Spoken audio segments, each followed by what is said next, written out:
আগামী মার্চ মাসেই $4.7 বিলিয়ন ঋণ সহায়তার চতুর্থ কিস্তি ছাড় করতে পারে আন্তর্জাতিক মুদ্রা তহবিল IMF। কিস্তি ছাড়ের আগে বাংলাদেশ ব্যাংকের গভর্নর ও অর্থ উপদেষ্টার সাথে মঙ্গলবার বৈঠক করল সংস্থাটির একটি প্রতিনিধি দল। বৈঠকে পর্যালোচনা করা হয় বাংলাদেশকে দেয়া IMF-এর শর্তগুলো। যদিও এবারও রাজস্ব আহরণের শর্ত পূরণ করতে পারেনি NBR। 3 কিস্তিতে আন্তর্জাতিক মুদ্রা তহবিল IMF-এর ঋণ সহায়তার $231 কোটি পেয়েছে বাংলাদেশ। ঋণ কর্মসূচির মোট $4.7 বিলিয়নের মধ্যে বাকি $239 কোটি পাওয়া যাবে আরও 4 কিস্তিতে। চতুর্থ কিস্তি ছাড়ের আগে মঙ্গলবার দুপুরে বাংলাদেশ ব্যাংকের গভর্নরের সাথে বৈঠকে বসে IMF। পরে বৈঠকের বিস্তারিত জানান কেন্দ্রীয় ব্যাংক মুখপাত্র।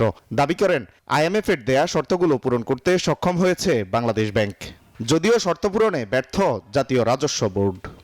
ইন্টারন্যাশনাল রিজার্ভ বা IMF এর ক্ষেত্রে BPM6 সেটা আমাদের গতবারে মনে হচ্ছিল যে এই টার্গেটটা অ্যাচিভ করা বাংলাদেশের পক্ষে খুব কঠিন হবে, কিন্তু দেখা গেছে যে এই টার্গেটটা আমরা মিট আপ করতে পেরেছি।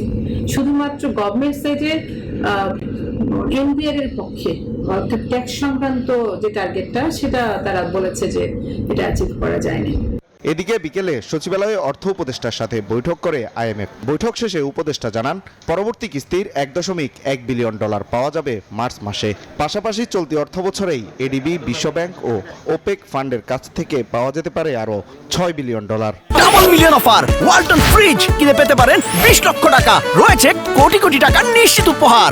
সেটা বলবো কারণ 4.7 মিলিয়ন তো জাস্ট এই ফার্স্ট এই যে প্যাকেজ, কিন্তু আমরা যে রিফর্ম করতে যাচ্ছি সেটার অনেক কস্ট এন্টেল হবে। আমরা অনেক কিছু রিফর্ম করতে চাই ব্যাংকিং সেক্টরে, রেভিনিউ সেক্টরে, তবে এইগুলির জন্য ফান্ড লাগবে, তো বাইরের ফান্ড, এবং আমাদের ট্রেড ডেফিসিট যদি হয়, কারেন্ট অ্যাকাউন্ট ব্যালেন্স অবশ্যই ঠিক আছে, সেগুলোর জন্য ফান্ড লাগবে। এগুলো আমরা চাইবো, ওয়ার্ল্ড ব্যাংক অলরেডি চেয়েছি। আমরা এক্সপেক্ট করছি সর্বসাকুলে যে আমরা ওয়াশিংটন ডিসিতে কথা বলে আসি, আবার $6 বিলিয়ন আমরা এক্সপেক্ট। এদিকে IMF-এর হিসাব অনুযায়ী বাংলাদেশের বর্তমান সার্বিক মূল্যস্ফীতি 11.1%, যা 2026 সালে কমে নামতে পারে 6 থেকে 7%। ওয়ালিদ সাকিব, নিউজ 24, ঢাকা।